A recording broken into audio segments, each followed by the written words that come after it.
All right, so Virgos, welcome back. Sorry about everything being all messed up over here. It's because my doggy is here needing some pets. Um, Full disclosure, you guys, I actually already did an entire video for you, and I chose not to keep it. So we're gonna do a do-over on this one, okay? So like for each zodiac that I'm doing right now in this series, I did another kind of like quiet time before I turned on the camera, and just to see what popped into my head. And it was interesting because um, I had this image of somebody that was going to buy fabric, and it was like they were. It was like reams and reams and reams of fabric. It was like, I don't even know how many hundreds of yards it would have been. And it was blood red, like gorgeous crimson.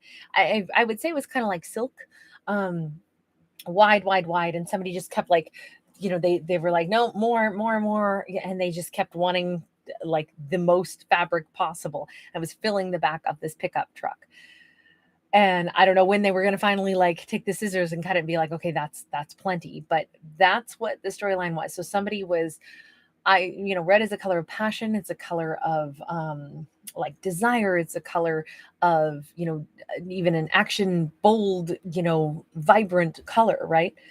And I almost feel like somebody wants truckloads of passion. that's that's how I would think of it. I don't know what else they're going to do with all of that all of that material, right? They've got enough to turn it into something. They've literally got a truckload of it. So let's see if that makes any sense in our storyline. Right now, I think it's that somebody wants passion that is off the charts. We got a Knight of Swords, we got a Six of Wands, and we got a Three of Cups. Okay, so this is really, really a rapid change. This is, it's funny because in the other video that I chose not to keep, it was it's interesting because the other video was all about a storyline where Virgo was being approached by someone and they kept saying, I do not trust you, I do not want this around me. But it was funny because the opening imagery for that one was of like somebody planting an apple. And I finally determined, because first I thought it was somebody who wanted to plant like seeds of passion, but then I was like, oh no, maybe that was a poison apple. And so it was all about like there was desire, but there was a lot of mistrust. Now, this storyline is still starting out with something that I would say there's a truckload of desire, but we're getting off to a much cleaner start. This feels refreshed. I felt like the other one was really like it was blocked. It was just, I kept getting the same messages over and over and over. And when I keep getting something so stubborn, I'm like, okay, I can't even see the story in this because all I see is resistance. So this story is different. This story is like where someone is saying, no, I want passion. I want this. I want forward motion. I want to feel successful. And I want to have some kind of beautiful, lighthearted, fun loving energy. I want to have like an interaction, a relationship. I want to be with someone. I want to be a part of something that is going to be really beautiful. I want something along those lines. We've got an Eight of Pentacles upright. We got an Ace of Pentacles upright. And we got a Six of Pentacles. Okay, very different collection of cards on this for like an energy of if the previous video was all about like a continual blockage, this is about a continual flow of belief that things are going to go well. I'm going to have someone in my life that reciprocates. I'm going to have a new beginning. I'm going to put in effort where it matters, where it counts. So is the other person. We're both going to want the same thing. This is very exciting for sure. You know what? Let's go. By the way, I think, did I use both of these decks in the last one? I think I did. Well, I know I used this one in the last one. Okay, we have Five of Wands. Five of Wands is something that needs to be changed, and the serpent represents that change. Five is a number of change, but the Five of Wands talks about practice. So this could be something that our character wants to go ahead and practice. My doggy went and laid down, so I don't have to leave him the little peekaboo spot now. Six of Cups. It's something about this year, because we do have the year of the tiger, and we've got these white Bengals here. It is about soulmates. It's about pulling in the soulmate that we want. It's about saying, yeah, I realize that a relationship will have its ups and downs. It will be a person that I openly say, of course, I know the person I'm going to be with, I'm going to have things that I'll learn. They're going to help teach me. I'm going to help teach them. Where it's going to be a reciprocated relationship where we both share and give to each other, and we connect. And sometimes we're going to smooth out some of our bumps and rough edges together. This is like I want to say, yes, it could be a past life kind of soulmate energy coming in here, but this is what the Virgo is openly saying, I want. Now, I think because they want this so much and they're envisioning how they would like it to go, I don't think that they're saying, I know just who it needs to be, even though we could say, well, this could be a soulmate returning. But for some reason, I feel more like this is a character saying, I want someone who feels like a great match. Someone who feels the star could be an Aquarian. I want someone who is, they view me as a wish come true. I view them as a wish come true. I want peace, harmony, and healing. I want real love. I don't want conflict. I'm okay with having to learn and grow with somebody, but I really want a successful romance this time. Okay, so let's look at the other side of the equation. If this is what our lead character is calling in for themselves, let's take a look at whoever this is, right? The other half of the soulmate equation. We have a King of Pentacles in the reverse for starters. Well, that soulmate, we have an Empress. We have a Nine of Cups. We have a Karma card. And we have a Seven of Wands. I got to say, this could be a divorced person. This could be somebody who's, left behind a former connection. This is someone who would be viewing the Virgo as their Empress. This is someone who would be single. It would be someone who, if anything, when I said these two might still have to fix up their rough edges, this person could have a little bit of, look, nothing is perfect, right? Nothing is perfect.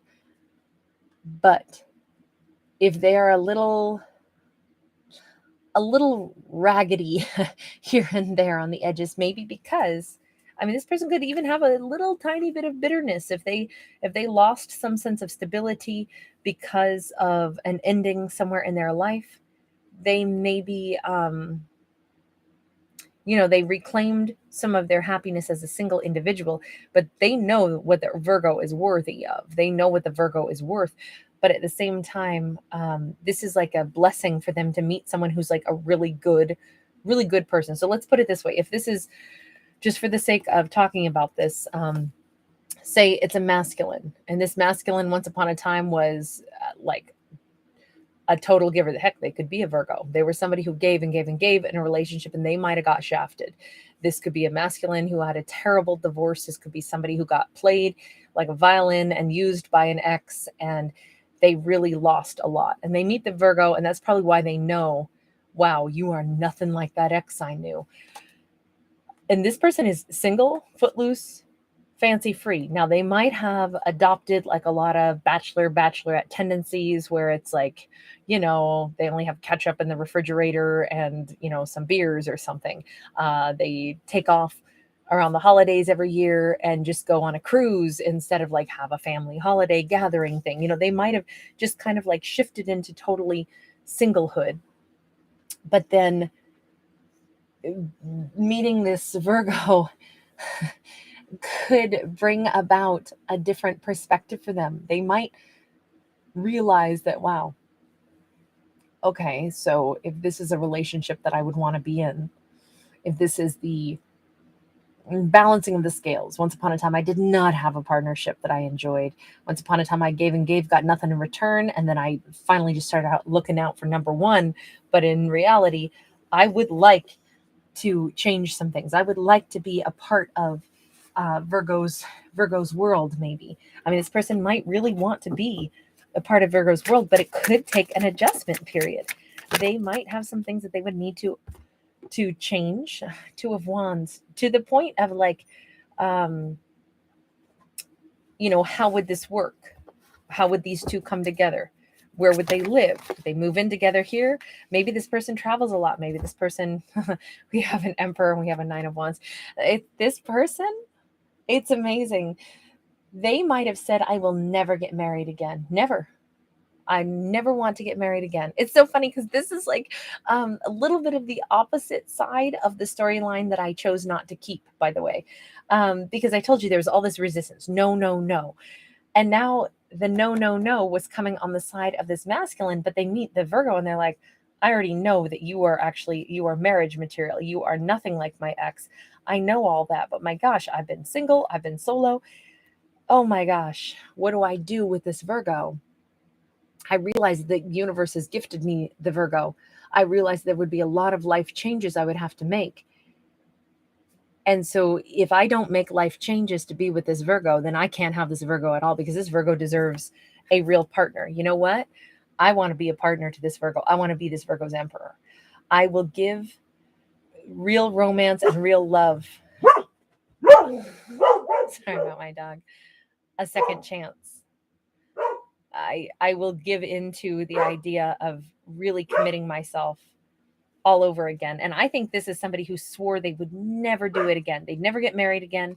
They'd never give their heart like that again. They'd never give so much again.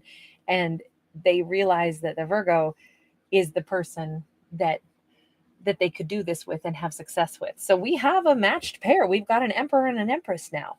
And it's all through their choice. They're not doing this out of coercion. They're doing this because I don't think they can help it. They love the Virgo. We got that King of Cups. It's a little bit tilted. This person, again, they could have a little bit of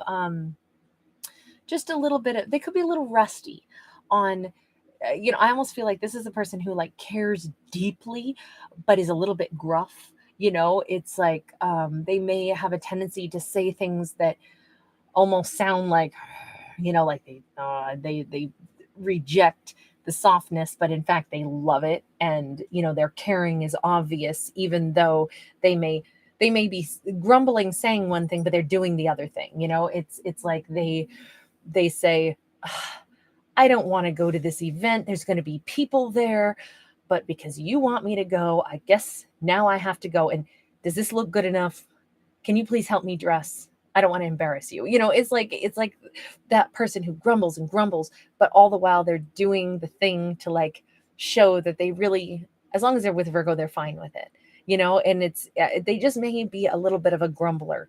That's a funny message to come out with this, but that's what I see is this person is almost like they can't help it. They've reluctantly fallen head over heels in love with the Virgo. And that was a thing they promised themselves they would not do again, but they know darn well they met an Empress here. I kind of like this because I feel like Virgo said, I'm going to have the real deal. I'm going to have the best. I'm going to have the love of my life. I'm going to have the person, the quality of the person that this feels good. This feels safe. This feels secure. This person gives to me equally. This is the new beginning. This is somebody that I work on it and they work on it. It doesn't have to be perfect. It's okay. We got to both, heal each other, and we're going to have to alter some things about our own lives, our own behaviors in order to fit together. But man, it's worth it. That's exactly what the Virgo gets with this person. I would argue that this is kind of the dream come true, but it's just kind of nice because I would almost say this is a little bit more of like a realistic, like nobody's perfect and that's okay too. I like that fact. I like that aspect of this storyline is like, it's imperfectly perfect. That's what I'll say. All right, I'm going to leave that one here, you guys. Thank you for hanging out with me as I have my doggy interrupting just a little bit here and there. He's a little needy right now, so I'm going to go tend to him for just a hot minute. But thank you for being with me. As always, I'm a storyteller, not a psychic, so do bear that in mind. Also, don't forget that right now I'm doing some thank yous for my subscribers. I do this every year, but if you are watching my excuse me, if you're watching the bonus general messages that I put out every day, you'll notice that each day in the very beginning of that video, I show you a prize and you can enter to win. Okay, so it's open to all my subscribers. To subscribe is free. To give the videos thumbs up is free. All that is free. It's just the way it helps my channel to grow. So that's why I say thank you to you guys in return every year. So thank you for making this such a nice channel and such a nice place. I'm so grateful. Bye. Aries.